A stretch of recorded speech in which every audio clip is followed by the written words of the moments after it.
Dios les bendiga, mis hermanos.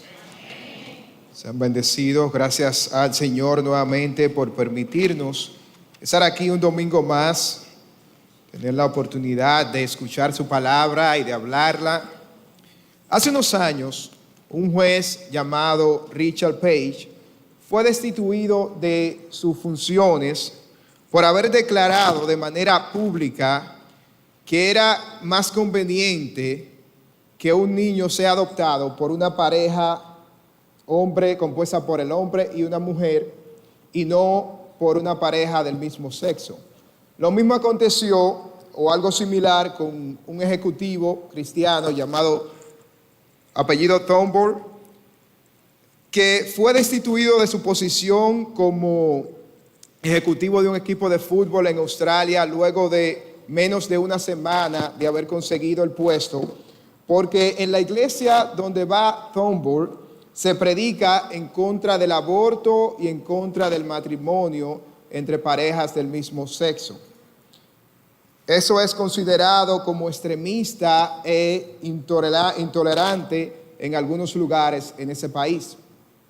Estaba leyendo recientemente la lista de países o los 50 países donde es más difícil ser cristiano. En esa lista encontramos países como Afganistán, Somalia, Pakistán, Corea del Norte e incluso países de nuestro continente como Colombia, México y Cuba, donde es difícil ser cristiano. Los cristianos reciben mucha oposición, muchas veces del gobierno, para predicar la palabra. De una manera u otra, todos nosotros hemos atravesado por oposiciones, ya sea por familiares, amigos, compañeros de trabajo, que no están de acuerdo con el estilo de vida que nosotros vivimos adorando a Cristo. A través de la historia, la iglesia ha atravesado por diferentes oposiciones. Una de esas ocasiones en la que la iglesia atravesó por oposición, en este caso de los líderes religiosos, la encontramos en el libro de Hechos, capítulo 4, versos del 23 al 31. Ese va a ser el pasaje base de esta predicación. Y el título es Orando en medio de la oposición.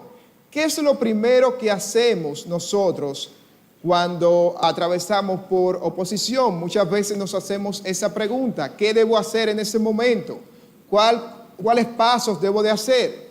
Aquí vamos a ver una iglesia, unos hermanos que oraron en medio de esa oposición, que reconocieron la soberanía de Dios y también recibieron una respuesta del Dios soberano. Leemos la palabra del Señor en Hechos 4, versículo 23 al 31.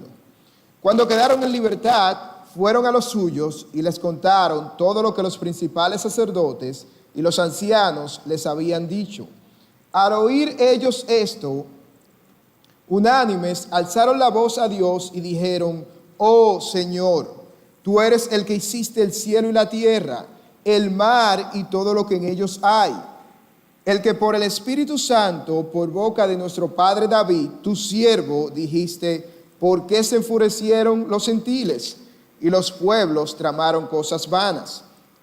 Se presentaron los reyes de la tierra, los gobernantes se juntaron a una contra el Señor y contra su Cristo, porque en verdad en esa ciudad se unieron tanto Herodes como Poncio Pilato, junto con los gentiles y los pueblos de Israel, contra tu santo siervo Jesús, a quien tú ungiste para hacer cuanto tu mano y tu propósito habían predestinado que sucediera. Ahora, Señor, considera sus amenazas y permite que tus siervos hablen tu palabra con toda confianza, mientras extiendes tu mano para que se hagan curaciones, señales y prodigios mediante el nombre de tu santo siervo Jesús.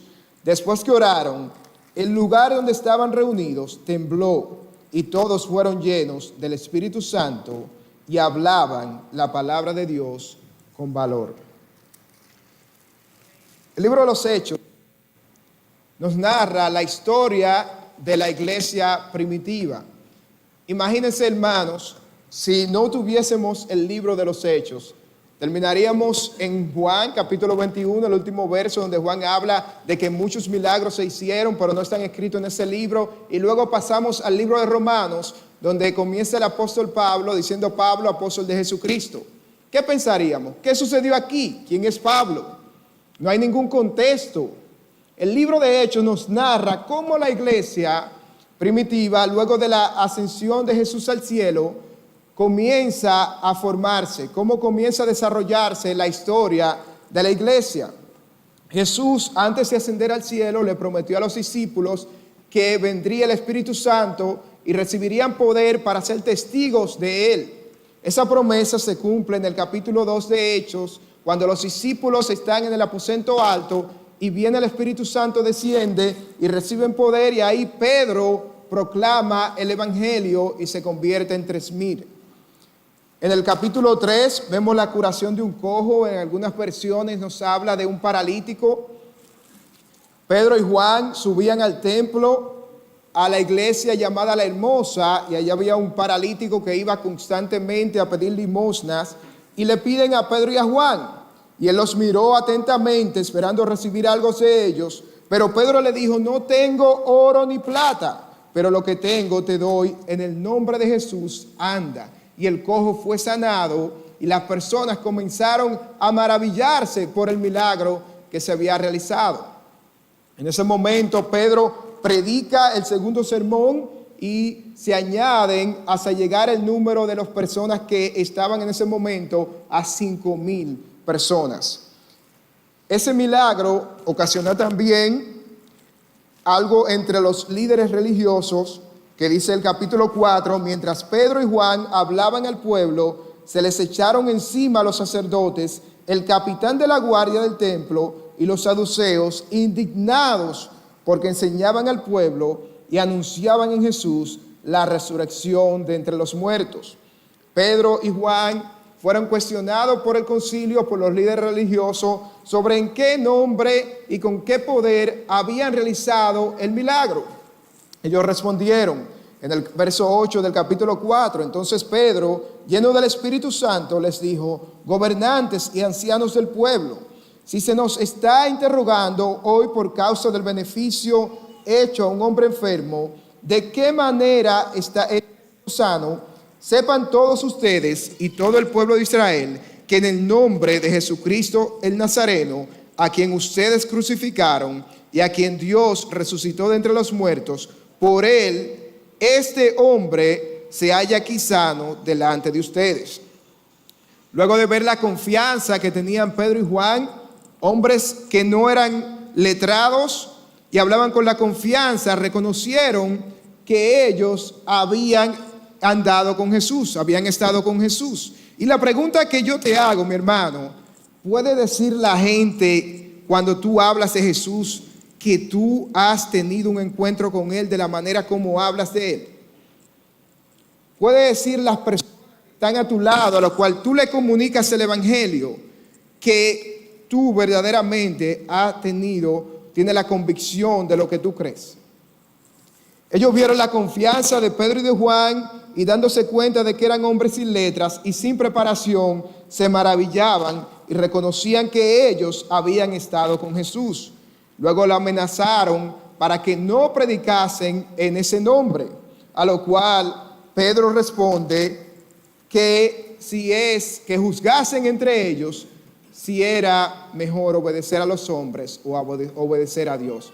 Estamos llamados, la misma palabra nos llama a nosotros a obedecer a las autoridades, pero siempre y cuando éstas se ajusten a la voluntad de Dios. Pedro y Juan respondieron que era mejor obedecer a Dios. Si eso se opone a Dios, preferimos obedecer a Él, al Señor.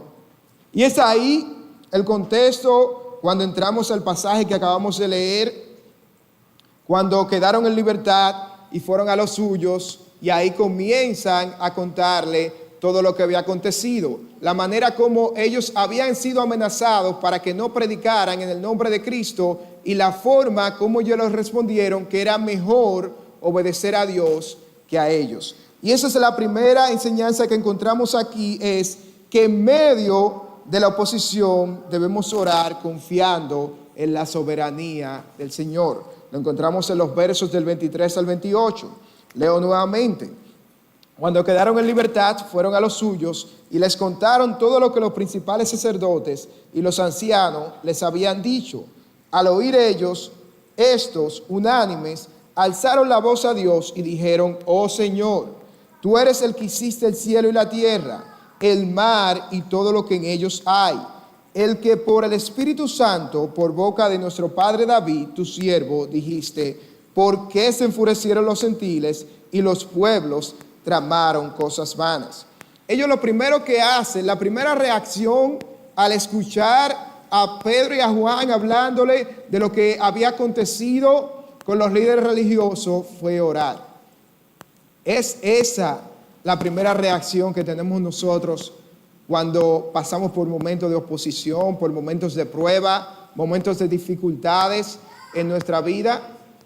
Esa es nuestra primera reacción. Ellos conocían al Dios que ellos le oraban. Ellos conocían a Dios soberano, al Dios creador de todo, y acudieron en oración a Dios.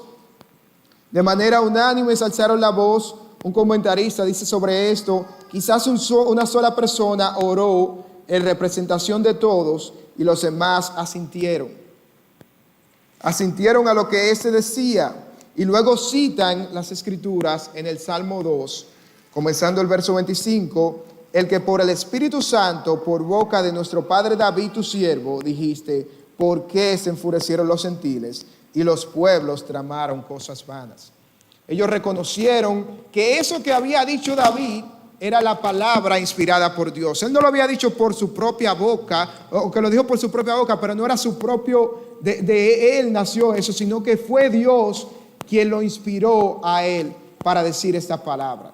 Ellos reconocieron el valor que tenían las escrituras en ese momento y vieron en el Antiguo Testamento lo que David decía sobre los pueblos y cómo los hombres se levantaban contra Dios.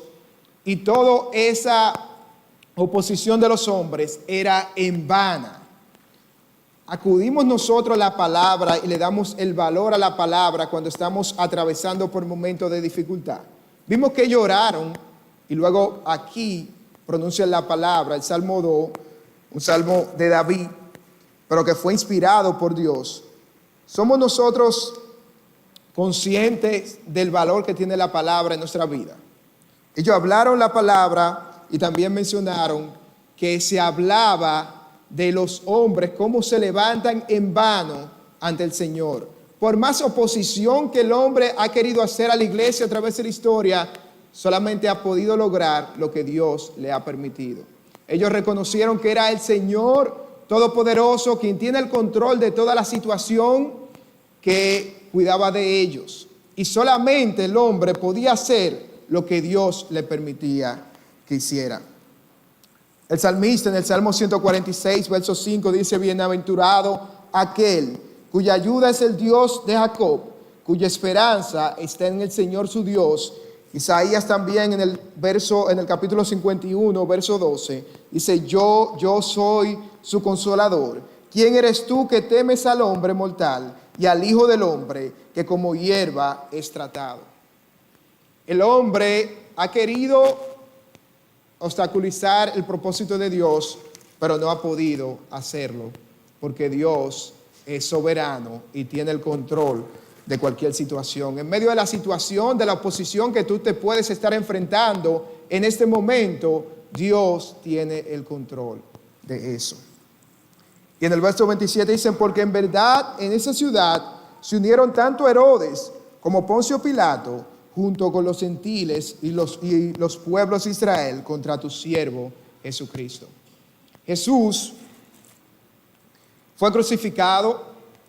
Se juntaron los gentiles, los judíos, para crucificar a Cristo. Y cuando ellos pensaban que habían logrado su objetivo crucificando a Cristo, lo que estaban haciendo solamente lo que el poder y el propósito de Dios le permitió. La muerte de Cristo, la oposición de la iglesia, la pandemia que acabamos de atravesar no sorprendió a Dios. Solamente sucedió lo que Dios permitió que se hiciera. Cuando somos conscientes de eso, mi hermano, cualquier situación que estemos atravesando, comprendemos que no escapa de las manos del Señor. Ellos oraron viendo esto, que la muerte de Cristo Dios orquestó desde la eternidad cómo Cristo iba a morir. Y de una manera que tal vez nunca podemos entender, nunca vamos a lograr entender, Él obró. Ahí orquestando su historia con la muerte de Cristo, pero el hombre era responsable de darle muerte al Señor. Lo que el hombre ha querido hacer, obstaculizando a la iglesia, oponiéndose al evangelio, a través de la historia, Dios ha orquestado su plan en eso. Una persona en la Biblia que encontramos que entendía claramente la soberanía de Dios y cómo Dios había obrado en su vida es José. José fue vendido por sus hermanos, vivió en una tierra lejana, fue encarcelado, llegó a ser el segundo hombre en Egipto. Y miren lo que él le dice en el Génesis capítulo 50, verso 20, cuando sus hermanos pensaban que él se iba a vengar por lo que le hicieron. Él le responde de la siguiente manera. Dice, ustedes pensaron hacerme mal, pero Dios lo cambió en bien para que sucediera como vemos hoy y se preservara la vida de mucha gente. Dios había estado obrando en la vida de José. Todas las cosas que le sucedieron a él era con el propósito de que él preservara la vida de muchos. Todas las cosas que acontecen tienen un propósito para el Señor, aunque no estemos viendo eso, mis hermanos. Si vemos que hay países que están recibiendo oposición, aquí hasta cierto punto estamos teniendo otro tipo de oposición con todo eso de la ideología de género y todo lo que tiene que ver con personas que promueven valores en contra de lo que la Biblia dice. Todo eso Dios tiene el control. Debemos orar. El Señor ya nos advirtió de todo lo que iba a acontecer. Él nos dijo que en el mundo tendríamos aflicción, pero que confiáramos en Él, que Él ha vencido al mundo. ¿Confías tú en el Dios soberano? ¿Reconoces que Él tiene el control de todas las cosas que están pasando ahora mismo? Nada se ha salido del control del Señor. Otra cosa que vemos aquí, en el verso 29 y 30, es que ellos oran pidiendo valor al Señor. Y esa es la segunda enseñanza que podemos ver.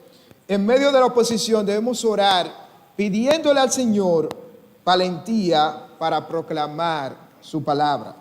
Versos 29 y 30 dice, ahora, Señor, considera sus amenazas y permite que tus siervos hablen tu palabra con toda confianza, mientras extiendes tu mano para que se hagan curaciones, señales y prodigios mediante el nombre de tu santo siervo Jesús.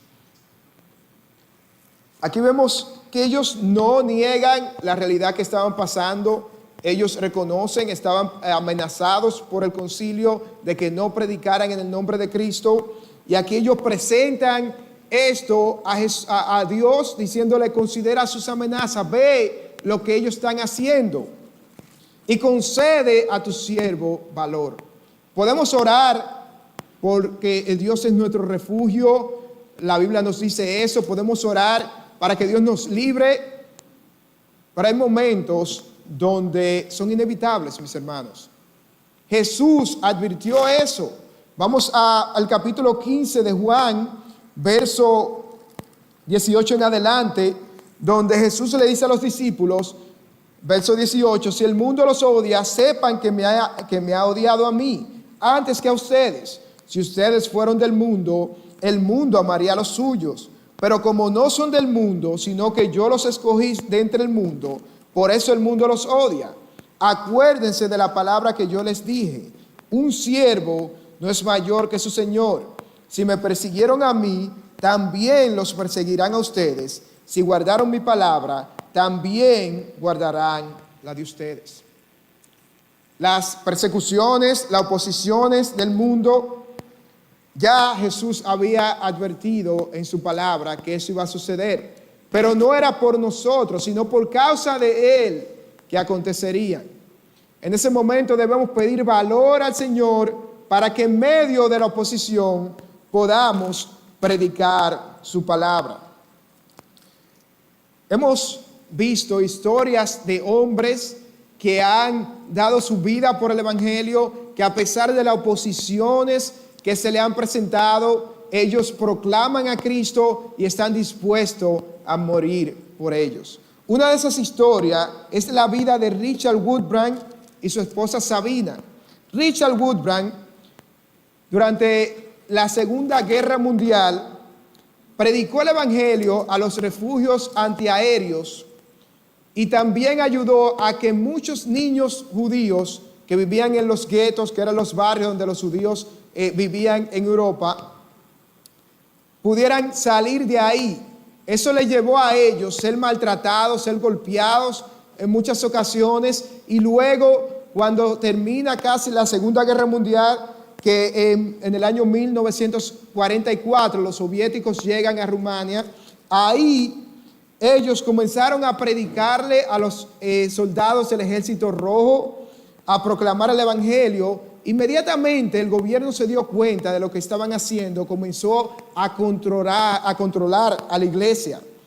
En varias ocasiones, Richard denunció lo que estaba haciendo el gobierno, controlando la iglesia, y eso lo llevó a la cárcel. Luego de 8 años y medio de haber sido encarcelado, él logra salir de la cárcel, pero una de las condiciones que le pusieron fue que no predicara el Evangelio más. Y ustedes saben lo que pasó. Él siguió predicando el Evangelio. Luego de un tiempo volvió a ser encarcelado. Esta vez lo condenaron a 25 años de prisión por predicar el Evangelio. Y en esta ocasión fue golpeado fuertemente, recibió quemaduras. En ocasiones, dice la historia, lo metieron en un cuarto frío para soportar el castigo. Y recibió un maltrato donde su cuerpo fue flagelado. Luego de salir, una agencia de misiones lo envía fuera del país para evitar que él fuera encarcelado nuevamente, porque sabían que él no iba a dejar de predicar el Evangelio. La vida de Richard Wurmbrand ha sido de inspiración para muchos hombres de Dios, para la iglesia de Cristo a través de la historia. Él luego escribió varios libros. Uno de sus libros tiene el título de Torturados por Cristo. Él narra la historia, cómo él soportó todas las cosas que le hicieron por causa del Evangelio. Era un hombre que tenía el valor que le había dado Dios para predicar el mensaje. En el caso también en la Biblia encontramos al apóstol Pablo. Pablo, cuando llega a Filipos, cualquiera que lee la carta de Filipenses dice, bueno, esa es la carta del gozo, considerada la carta del gozo. Pablo, cuando llega a Filipos, tal vez pasó un buen tiempo allá y por eso lo anima a los hermanos, pero no, fue todo lo opuesto. Él llega a Filipos y su cuerpo es flagelado, él es maltratado, lo ponen en el cepo, que era un instrumento de castigo que se le ponía en los pies, y sale de ese lugar y él le escribe a los tesalonicenses en la primera carta, capítulo 2, verso 2, le dice lo siguiente. Primera de Tesalonicenses 2:2.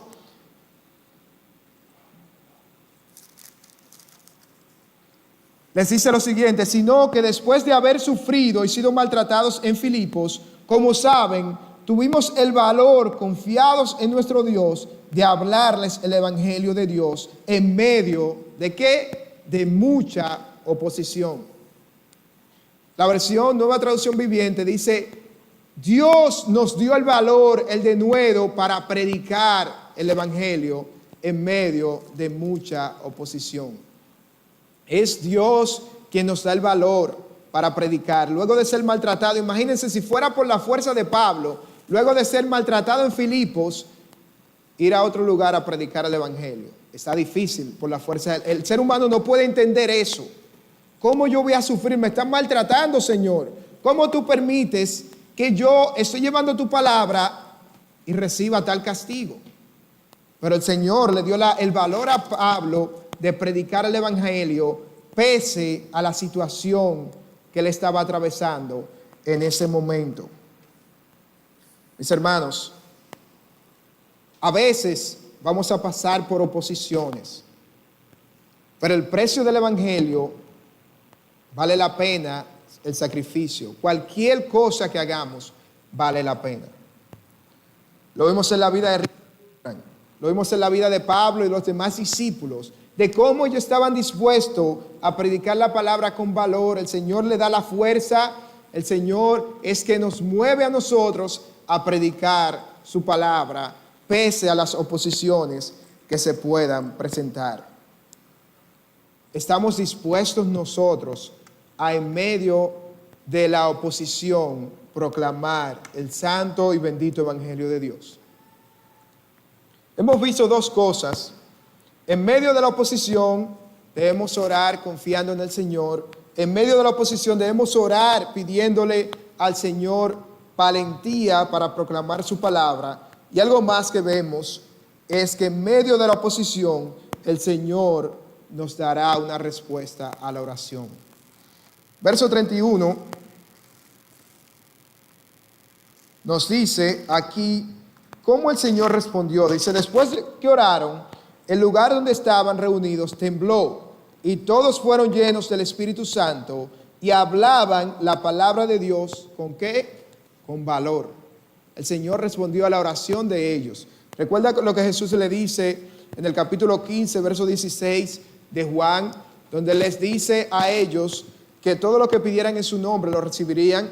Ellos pidieron conforme a la voluntad del Señor aquí y el Señor obró de una manera que podían ver el temblor. Algo similar encontramos también en el libro de los Hechos cuando Pablo y Sila están orando y el Señor obra y un temblor que estremece todo el lugar donde estaban. Aquí el Señor está obrando y dice que fueron llenos del Espíritu Santo. Todo el cristiano, nos dice la palabra, tiene al Espíritu Santo. Jesús dice, el Espíritu Santo estará con vosotros y estará en vosotros. Es decir, el Espíritu Santo vive en nosotros. Pero aquí se está lleno del Espíritu Santo y hablaron la palabra del Señor. El pastor MacArthur, hablando de la llenura del Espíritu Santo, dice, significa ser dominado por la fuerza del poder del Espíritu Santo. Cuando te vuelves totalmente influenciado por el poder del Espíritu Santo, Él se convierte en la fuerza que te mueve. Fue el Espíritu Santo que lo movió, lo capacitó a ellos. Todos fueron llenos del Espíritu Santo y lo capacitó para hablar en medio de la oposición la palabra del Señor.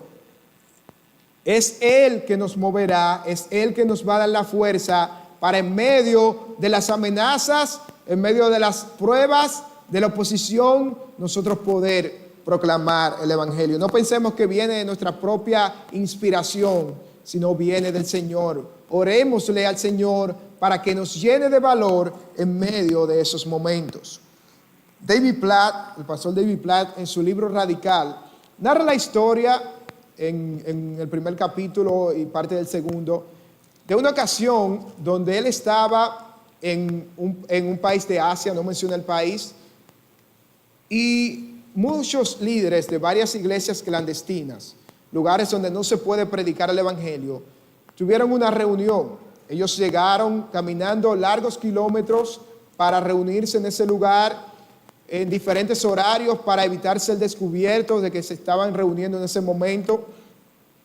Y en medio de la reunión, los líderes y las personas que estaban ahí comenzaron a hablar de cómo el Señor estaba obrando en esas iglesias clandestinas y también cómo muchos estaban enfrentando oposiciones por la predicación del evangelio. Muchos habían recibido amenazas de funcionarios diciéndole que si seguían reuniéndose iban a perderlo todo.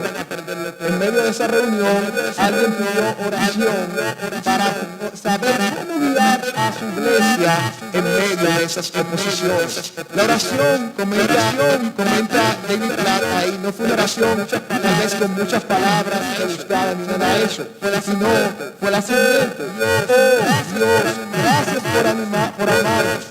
Oh Dios, te necesitamos, Jesús. Te entregamos nuestras vidas. Jesús, confiamos en ti. Hay muchos lugares donde están atravesando por dificultades, por la predicación del Evangelio. Oremos por esos hermanos. Oremos por nosotros también, por aquellos que se levantan en oposición al Evangelio. Debemos de orar por ellos para que el Señor tenga misericordia y los traiga a Él. Y también oremos por nosotros para que el Señor nos dé valor en medio de la oposición. Ya para ir terminando, mis hermanos, aquí vemos que el Señor es soberano, que el Señor tiene el control de todo. Podemos venir a Él reconociendo que como hacedor de todas las cosas, nada escapa de su cuidado. Podemos venir confiando de que su voluntad prevalecerá sobre todo, y por más que el enemigo se levante, la iglesia de Cristo prevalecerá para siempre. De manera que podemos confiar en Dios, podemos en medio de las oposiciones del día a día, tal vez siendo perseguido de la manera como muchos hermanos en otros países, pero sí hay oposiciones que se levantan en nuestro alrededor. Podemos orar confiando en el Señor y pidiéndole que nos llene de denuedo, así como lo hizo con Pablo, para seguir llevando el santo mensaje del Evangelio. Así que mis hermanos, oremos para que el Señor nos dé la fuerza y nos permita ver la bendición de servir y de llevar el Evangelio.